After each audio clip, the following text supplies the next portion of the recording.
Assalamualaikum warahmatullahi wabarakatuh. Waalaikumsalam warahmatullahi wabarakatuh. Shalom, Om Swastiastu, Namo Buddhaya, salam kebajikan, salam rahayu, salam sejahtera bagi kita semua. Alhamdulillah, pada kesempatan kali ini kami dari Majelis Dzikir Thariqah Naqsabandiyah Khalidiyah cabang Jawa Barat.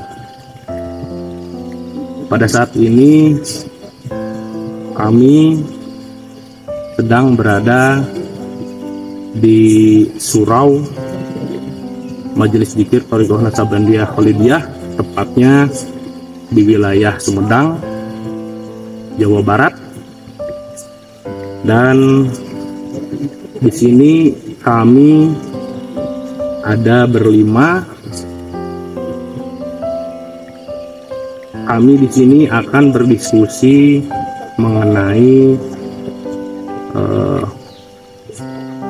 persaksian syahadat, persaksian dalam syahadat. Dan pada kesempatan kali ini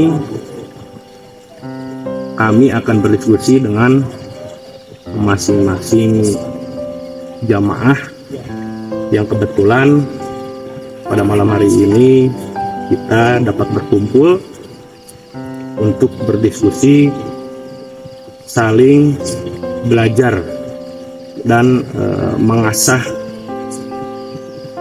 jiwa, serta mudah-mudahan mendapatkan ilmu yang bermanfaat bagi kita semua. Baik, langsung aja kita berdiskusi dengan jamaah yang pertama, mungkin yang akan kita tanya untuk masalah diskusi pada video kali ini. Mungkin diawali dengan Pak Rocky dulu ya. Mungkin nanti bisa diperkenalkan masing-masing, nama dari mana dan profesinya apa. Baik, langsung aja untuk pembahasan kali ini kita akan membahas dan berdiskusi mengenai persaksian di dalam syahadat. Waktu dan tempat kami persilahkan untuk narasumber yang pertama, yaitu Pak Rocky. Silahkan Pak Rocky. Alhamdulillah, terima kasih.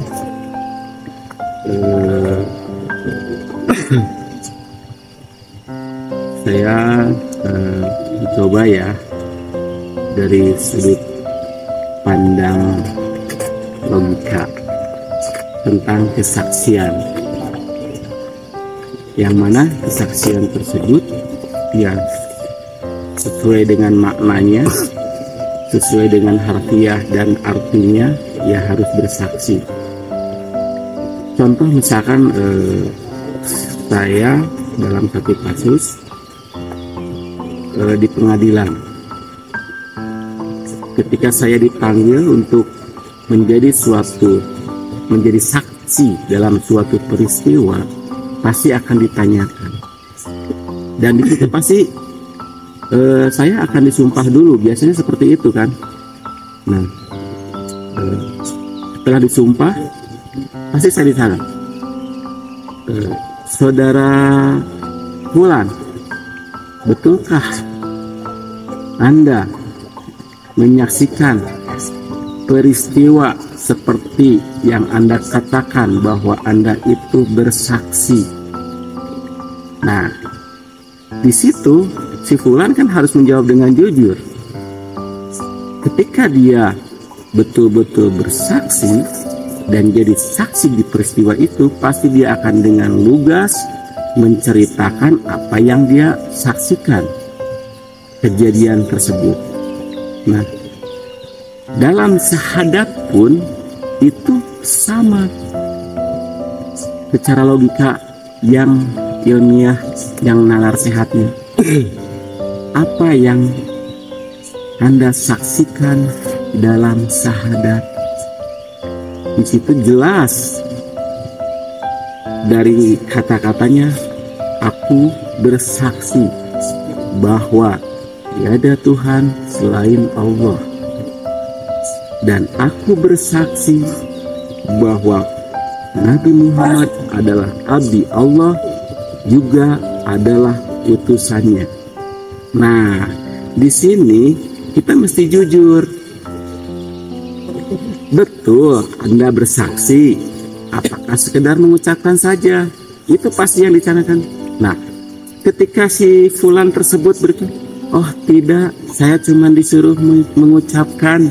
Ya nggak bisa dong, nggak sah itu. Kemudian cek hakim teh, nggak bisa pakai ini. Jadi wajib adanya persaksian. Oh mutlak itu harus gitu. Nggak gitu ya, namanya kan bohong gitu. Nah, yang disaksikan itu apanya tuh, Oki? Menurut sudut pandang Pak Oki di dalam syahadat yang dijelaskan tadi. Nah, di sini kan kembali kita yang sederhananya ya.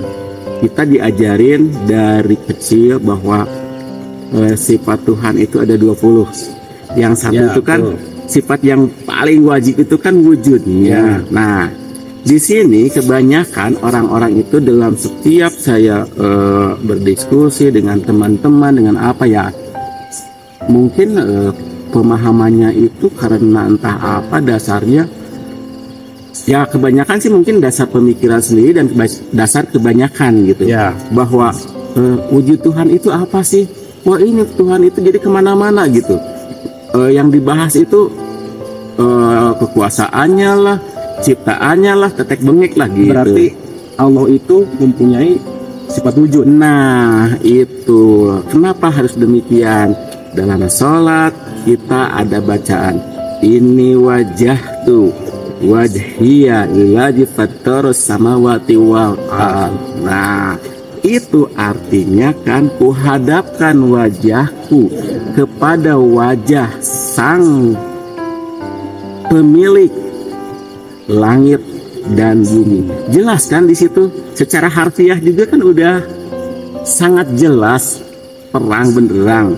Nah, di sini yang jadi permasalahan, saya sering sekali berpikir, kenapa kok orang-orang itu ya kebanyakan gitu ya, dan termasuk saya dulu ya, mengartikannya itu selalu ikut-ikutan, tidak kritis gitu.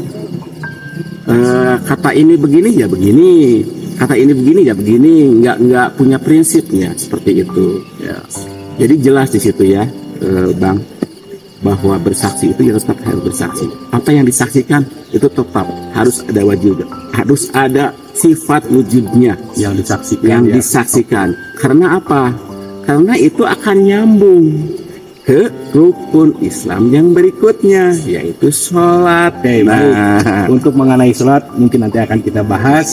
Mungkin sekarang kita akan menerima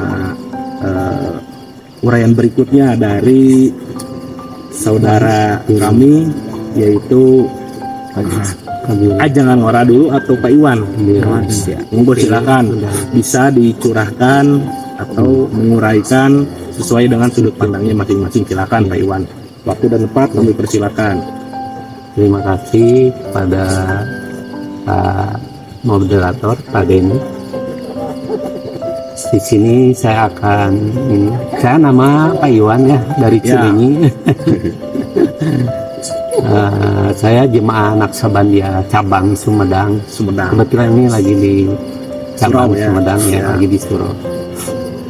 Di sini tadi rekan-rekan sahabat saya sudah menerangkan, Pak Rocky, mengenai pentingnya syahadat gitu sebagai persaksian di dalam syahadat ya. Itu kan menjadi sangat penting sekali ya, mungkin disebut sangat krusial ya. Kalau di bangunan mah pondasinya itu ya, untuk menguatkan rukun Islam yang selanjutnya kan itu dulu gitu ya.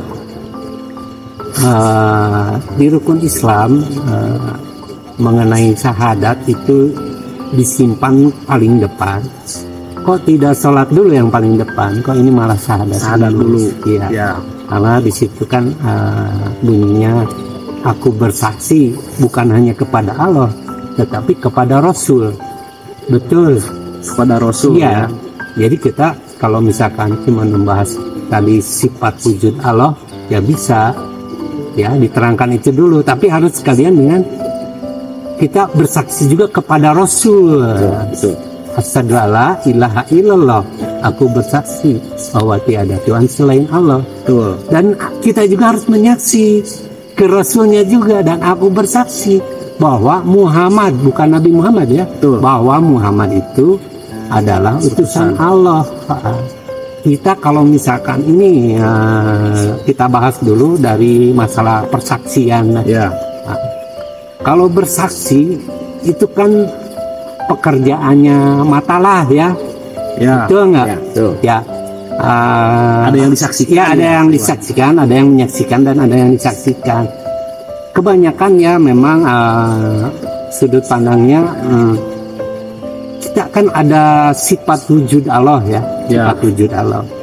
Jadi begini, yang namanya sifat itu kan kodim itu, ya sifat. Inilah sifat es dingin gitu. Ya, betul nggak? Betul. Yang dingin itu kan sifatnya, sifat esnya, betul. Ya. Tapi esnya bukan dingin kan? Ya. Itu barangnya kan, wujudnya kan. Tapi dinginnya ada di balik es itu. Ya, sama paham ya. Sama seperti api ya. Ya iya sama. Itu harus paham gitu kan. Ya. Yang namanya sifat wujud. Sifat wujud misalkan bendanya ada, tapi benda itu bukan kayak es itu. Yang dingin itu bukan bendanya, tapi sifatnya. Ya, di balik es itu ada dingin, di balik api itu ada panas gitu. Mewujud ke situ, berkali ke situ. Ya, nggak akan ketukar. Iya, tidak akan ketukar. Ya. Nah, terus kan kita ada keterangan juga, kalau kau belum kenal Allah yang di akhirat, yang di dunia, dia akan kau kenal Allah yang di akhirat gitu kan. Jadi di alam rohani, di laisa kamislihi, ya Allah ada di dunia, di alam jahir juga. Mungkin itu sifat wujudnya itu yang tadi saya terangkan itu gitu. Jadi harus pahamlah gitu. Ya, menurut Pak Iwan nih, sifat wujudnya Allah yang di dunia itu mungkin bisa dijelaskan secara detail seperti apa Pak Iwan?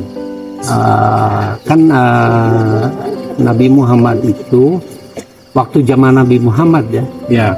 Jadi ada Nurullah, Nur malaikat Jibril, dan Nur Muhammad gitu. Jadi itu semuanya kalau yang lain kan disebutnya apa? Trinitas gitu kan? Trinitas ya. Jadi nurun ala nur gitu kan. Jadi Allah itu pada waktu zaman Nabi Muhammad 1500 tahun lalu, ya seperti saya terangkan tadi, Nabi Muhammad itu bukan Allah, tapi di dalam sifat wujudnya itu adalah mewakili Allah gitu. Soalnya misalkan Nabi Muhammad menerima firman atau wahyu dari Allah untuk disampaikan ke manusia, tentunya harus ditranslate ke bahasa manusia ya. Baru kita bisa mengerti, bisa sampai gitu. Jadi ada Allah tidak mungkin langsung ngasih sesuatu gitu, ngasih kan Allah tuh ingin dikenal sama makhluknya. Nah, gimana gitu kalau supaya bisa dikenal sama makhluknya, itu melalui jenis makhluk itulah gitu. Kalau manusia ya harus manusia.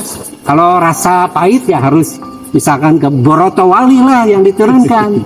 Kalau rasa asam, buah asam aja turunin. Nggak mungkin ya. Nggak ada perantara barang wujudnya, betul nggak?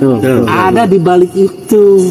Ya mungkin kalau yang lebih dalil atau sama ayat-ayat di mushaf gitu ya, yang lebih menguatkan, mendukung keterangan. Mungkin rekan saya ada yang mau menjelaskan. Ada sahabat saya mungkin di sini yang baik, boleh.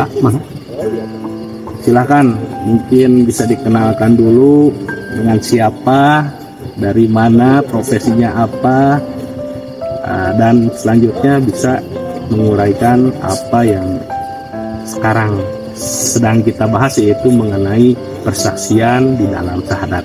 Monggo waktu dan tempat kami persilahkan. Baik, terima kasih pada Bapak Moderator.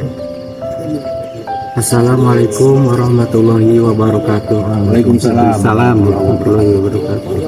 Perkenalkan dulu, nama saya Endang, asli dari Cianjur ya.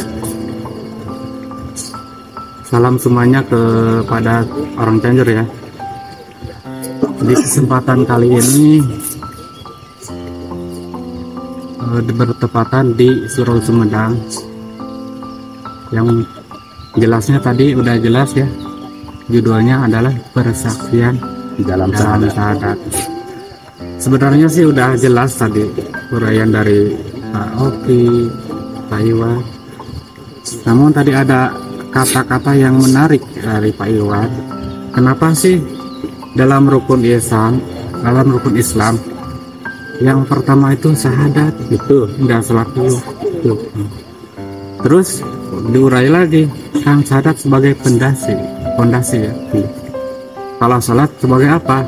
Nah di sini sholat itu, kalau kita lihat dalam hadis, Nabi pernah berkata, as-sholatu imaduddin, sholat itu tihangnya agama. Berarti syahadat fondasinya, sholat itu tiangnya. Berkaitan ya? Ya, berkaitan. Nah jawabannya tadi ada di situ. Kenapa syahadat itu? Kan syahadat fondasinya agama. Berarti harus fondasi dulu, baru tiangnya. Itu tuh dalam membangun rumah misalkan. Iya.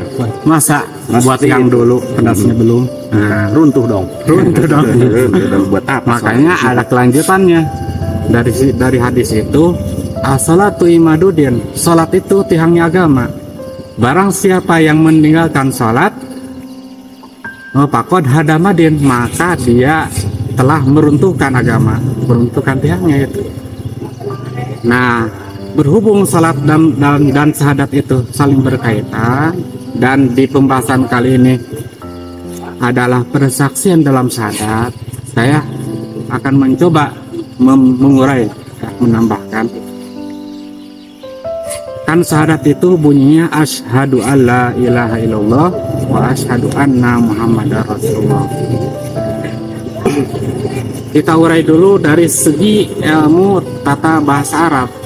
Kan itu kan yang barusan ucapan itu bahasa Arab, asyhadu alla.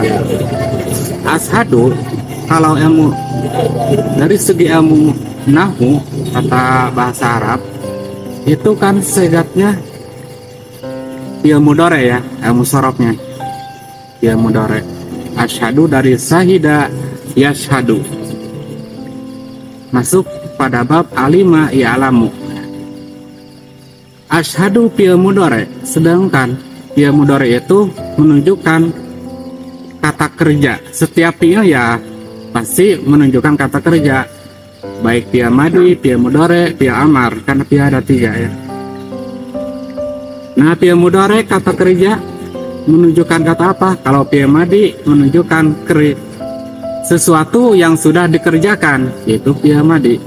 Kalau fi'il mudhari suatu kerjaan yang sedang berlangsung gitu. Itu fi'il mudhari yang sedang terjadi gitu. Jadi intinya dari syahadat itu dia harus bersaksi langsung, menyaksikan Allah dan utusannya. Nah, pasti dari kita-kita, dari saya pribadi dulu, saya pernah mengkritik masalah syahadat. Saya pribadi, kok syahadat bunyinya asyhadu, bersaksi, tapi saya cuma mengucapkan gitu. Apakah syahadat saya sah apa tidak? Sedangkan kan kata saya itu syahadat itu harus bersaksi, mengucapkannya bersaksi. Dari lihat fi'il mudhari kata kerja berlangsung, harus berlangsung. Nah ini di ucapan doang. Nah disitulah saya mengkritik. Nah di tarekat ini, yaitu tarekat Naqsabandiyah Khalidiyah Nusantara, saya menemukan jawabannya bahwa syahadat itu benar-benar bersaksi sesuai dengan ilmu sorof segat fi'il mudhari kata kerja berlangsung. Saya menyaksikan langsung Allah dan Rasulullah. Nah apa yang disaksikannya? Sedangkan Allah itu laisa kamitslihi syai'un, tidak serupa dengan apapun dan tidak bisa dibayangkan dengan apapun.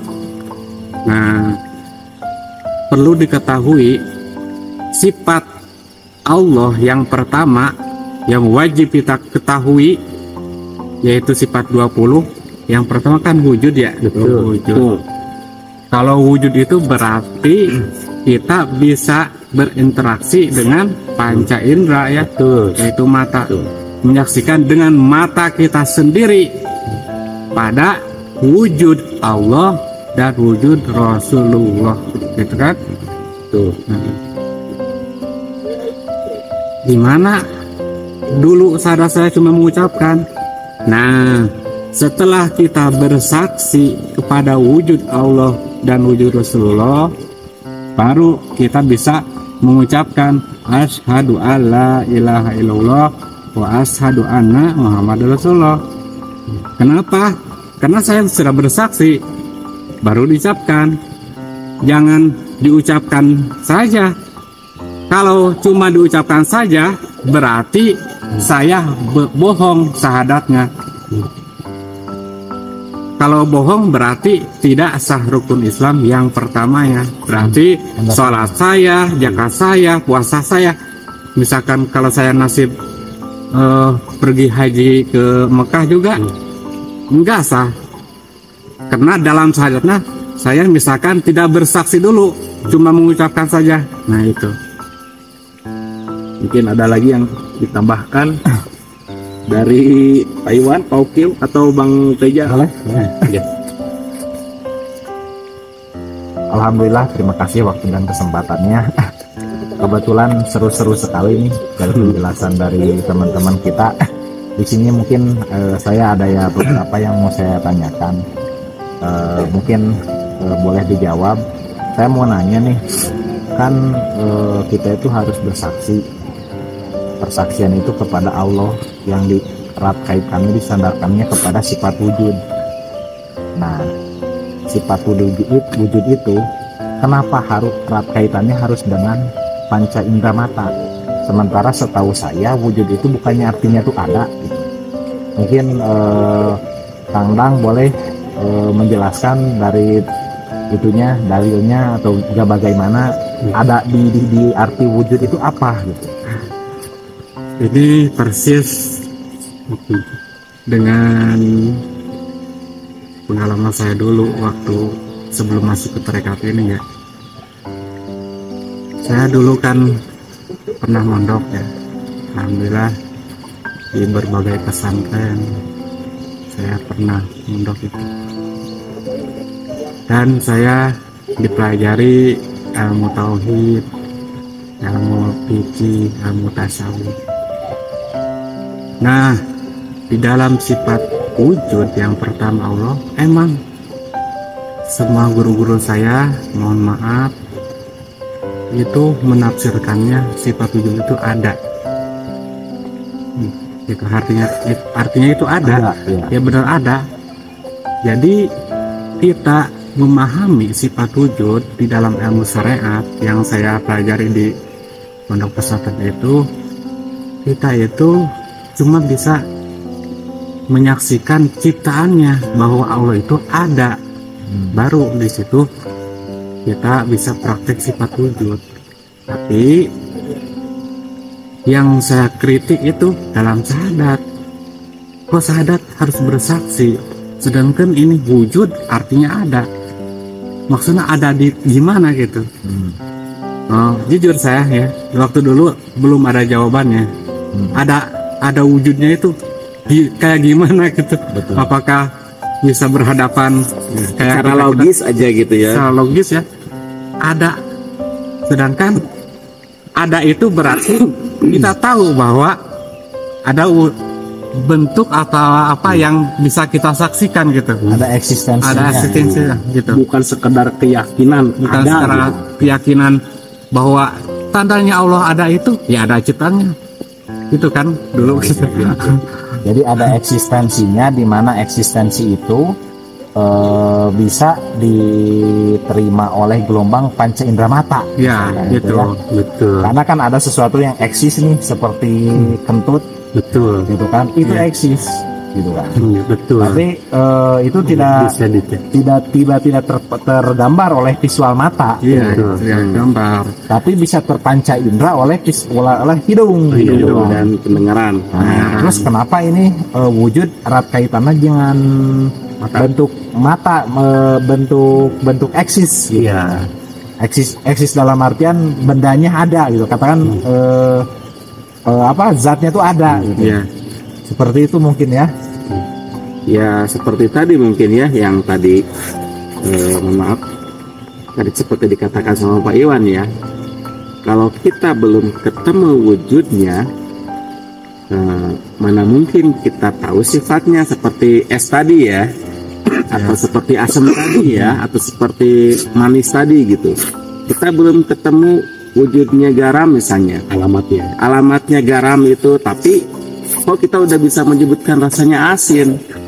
Pastikan itu mesti ketemu dulu gitu sama bentuk eksisnya dulu.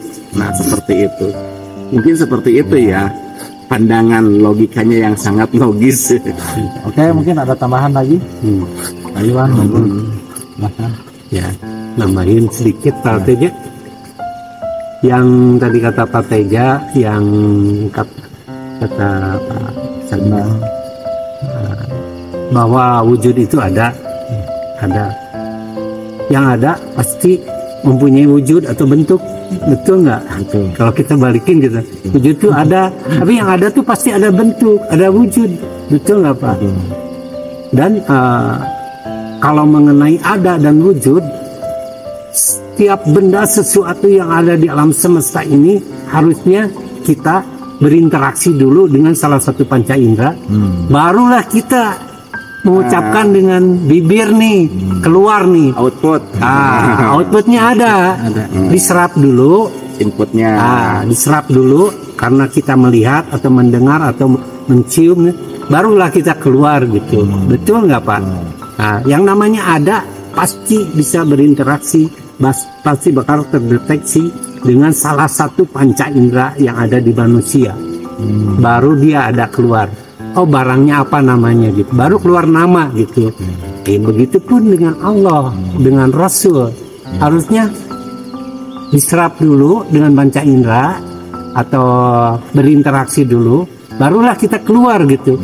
Bagaimana mungkin kalau kita misalkan tidak ada yang diserap dengan panca indera, tiba-tiba kita dese Menganggap itu ada. gitu. Nggak bohong. Iya, ya benar nggak? Betul, Kalau betul, saya baliknya ada, ya yang ada pasti wujud gitu. Betul nggak Pak? Ya gitu aja Pak. Yang lainnya, mau bolak-balik silakan. Balik ke Depok. Alhamdulillah dari diskusi malam ini mungkin ada sedikit saya simpulkan dari Iya. teman-teman saudara-saudara rohani kami di sini.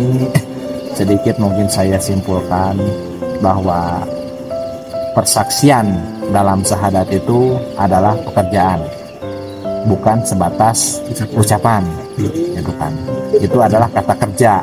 Berarti kalau dalam bahasa Arabnya itu, kata bahasa Arabnya itu bahasanya fi'il mudhari bahasanya. Kalau di dalam bahasa Inggris mungkin pastinya present continuous tense, gitu. Sedang dilakukan, bersaksi. Terus bagaimana nih kalau persaksian tersebut gak melulu harus ada interaksi? Contohnya apa? Itu di persidangan ada saksi ahli. Saksi ahli gak pernah menyaksikan peristiwanya, gitu kan. Tapi mereka bisa menjadi saksi. Nah, perlu diketahui bahwa saksi ahli dalam hukum dunia ini, gitu kan. Saksi ahli itu tidak menjelaskan tentang kronologi, Tapi saksi ahli itu menilai atas kronologi yang diceritakan oleh saksi. Saya ulangi, saksi ahli tidak menceritakan kronologi, tapi saksi ahli menilai atas kronologi yang dijelaskan oleh para saksi. Menyimpulkan ya? Ya, menyimpulkan kejadian yang diceritakan oleh para saksi. Makanya hierarki dalam alat bukti hukum itu yang pertama itu adalah keterangan saksi, kedua keterangan ahli, ketiga petunjuk, keempat surat, kelima keterangan terdakwa. Itu hierarkinya harus dari atas dulu gitu. Gak bisa loncat gitu. Itu menentukan kekuatan dari pembuktian alat bukti tersebut. Nah, mungkin sedikit lagi tambahan dari saya bahwa sifat wujud tersebut kenapa yang artinya ada tapi katanya wujud. Ini simpulan saya ya dari sudut pandang logis mungkin ya. Bahwa kenapa ada itu ditulisnya wujud, berarti wujud itu erat kaitannya dengan panca indera mata. Tapi bisa terdeskripsi juga oleh panca indera yang lain, tapi yang paling dominan mata. Misalkan gini aja, yang tidak eksis bisa terdeskripsi atau tergambar oleh panca indera mata, misalkannya kentut.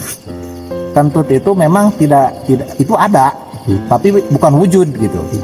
Ada tapi bukan jatuhnya ke wujud. Kentut itu ada eksistensinya, itu dicium dari baunya. Tapi kalau kita kaji lebih dalam, kemana itu larinya kentut? Ternyata kalau kita lari muaranya kemana? Oh, orang itu yang kentut. Ada wujudnya juga yang mengeluarkan baunya gitu loh. Ada sumbernya, ternyata ada wujudnya. Jangan gitu melihat ke saya dong. Seperti itu gitu kan. Mungkin pembahasan malam ini, diskusi malam ini sekian dulu terkait persaksian dalam syahadat. Semoga bermanfaat. Mungkin saya kembalikan kepada Pak Moderator. Ya, baik, mungkin cukup ya. Cukup. Atau ada lagi yang mau ditambahkan? Cukup. Sebetulnya ada sih. Sebetulnya bisa. Silakan kalau ada. Ada lagi, silakan.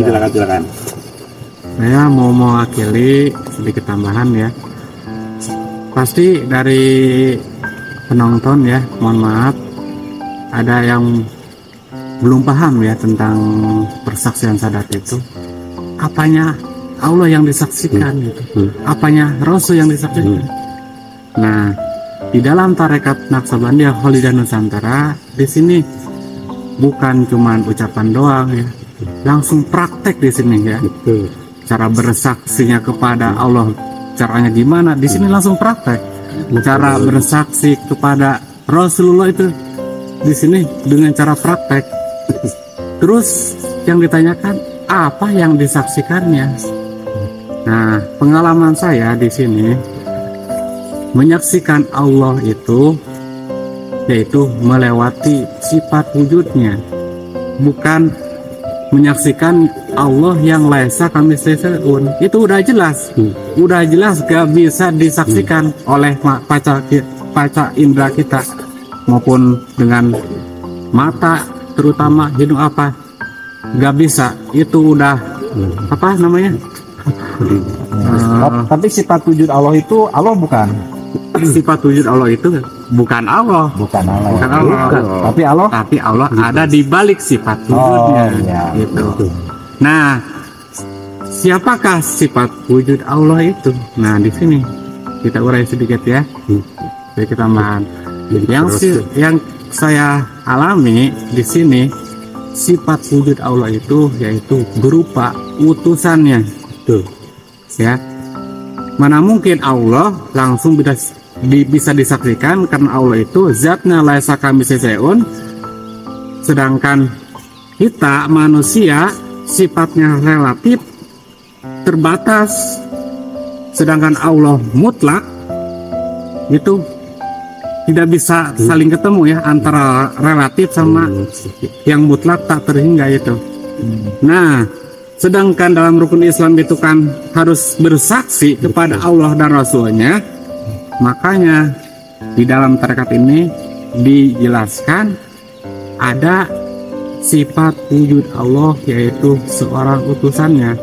Jadi mengenal Allah yang masuk akal gitu secara logis, yaitu lewat utusannya itu. Kalau zaman dulu, zaman 1500 tahun yang lalu, sifat wujudnya Allah itu adalah Nabi Muhammad. Nah, zaman dulu para sahabatnya bisa bersaksi kepada Allah dan Rasulullah itu melalui Nabi Muhammad itu yang disaksikan dalam syaratnya itu. Betul. Ya. Tapi Nabi Muhammad Allah bukan. Tapi Nabi Muhammad bukan Allah, itu baru sifatnya, sifat wujudnya. Allah ada di balik Nabi Muhammad. Nah, dengan menyaksikan Nabi Muhammad, otomatis bisa mengenal Allah Subhanahu wa Ta'ala yang laisa kamislihi melalui apa? Melalui nurnya yang disebut wasilah di Al-Maidah ayat 35, wabtagu ilaihil wasilah. Itu yang saya pahami dari terkait ini. Alhamdulillah masuk akal secara logis mengenal Allah itu melalui utusannya, yaitu melalui sifat wujudnya. Tapi jangan salah paham, sifat wujudnya itu bukan Allah, tapi Allah ada di balik sifat wujudnya itu. Berarti Allah ada di balik kekasihnya itu. Berarti Allah dan Rasulullah itu berkekalan ya? Ya, berkekalan, tidak terpisahkan. tidak terpisahkan. Seperti matahari dan cahayanya. Nah, itu kalau diibaratkan matahari sama cahayanya. Nah, dengan kita bersaksi ke Rasul melalui Rasul itu kita bisa sampai kepada Allah. Bisa sampai. Karena kita menyaksikan cahaya sama saja menyaksikan sumber cahaya karena terhubung langsung. Gitu. Berarti Allah dan Rasulullah itu tidak terpisahkan. Tidak terpisahkan. Makanya Nabi Adam pada saat di surga bersolawat. Ya, padahal Nabi Muhammadnya belum lahir. Nabi Muhammad belum lahir tapi sudah bersolawat kepada Rasul. Ya, betul. Ya, mungkin maka. Baik, sedikit aja yang menjadi pertanyaan. Dengan tadi apa yang dijelaskan mengenai persaksian terhadap Nabi Muhammad di 1500 tahun yang lalu ya. Nah, itu kan persaksian kepada Nabi Muhammad. Nah, untuk zaman sekarang kita bersaksinya kepada siapa? Apakah zaman sekarang masih ada Rasul atau utusan untuk sampai kita pada Allah gitu? Mungkin bisa dijawab. Jadi tadi juga sudah dijelaskan antara Allah sama Rasul itu satu ya, tidak dapat dipisahkan. Kalau misalkan ini zaman sekarang itu tidak ada Rasulullah. Misalkan ada yang berpendapat gitu. Ya. Menurut saya ya mungkin semuanya gitu.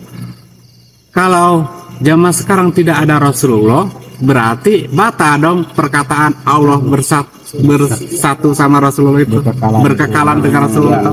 Berarti Allah itu kalau tidak ada Rasulullah berarti Allah juga tidak ada. Udah pensiun, tidak ada, tidak mengutus lagi Rasul gitu. Nah, jadi beranggapan zaman sekarang itu tidak ada Rasul. Kenapa dia beranggapan gitu? Karena dia menganggap Rasul itu adalah manusia, itu kan? Ya. Sedangkan yang dia kenali bukan secara langsung dari kitab, mungkin dari buku dari cerita, ya itu yang dia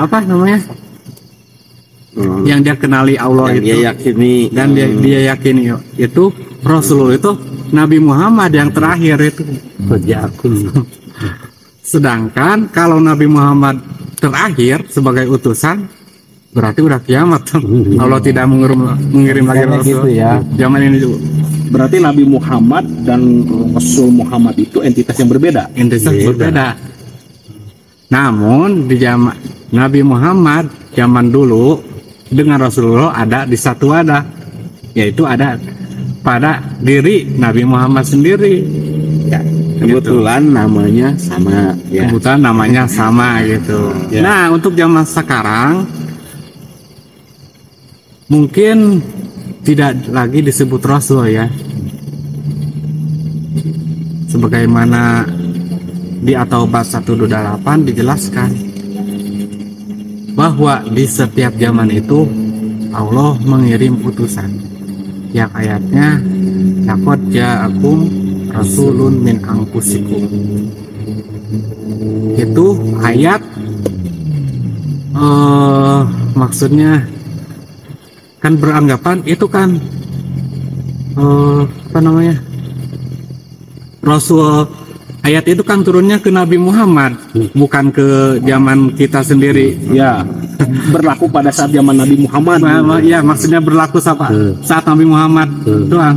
Berarti kalau pemahaman berlaku saat Nabi Muhammad, berarti Quran itu berlaku sekarang. Iya. Kalau nggak berlaku sekarang, kenapa dibaca itu? Nggak perlu lagi dibaca. Nggak perlu dibaca. Kenapa? Nah, berarti di situ udah jelas Quran itu untuk zaman dulu, zaman sekarang, dan zaman yang akan datang. Fungsinya itu ya. Rahmatan lil alamin. Berarti kalau kita melihat dari ayat 128 At-Taubah itu ada Rasul di setiap zamannya. Bahkan di situ dikatakan kalau lihat dari segi ilmu nahu, Rasul itu kan isi mufrad. Mufrad itu sendiri, satu ya, satu.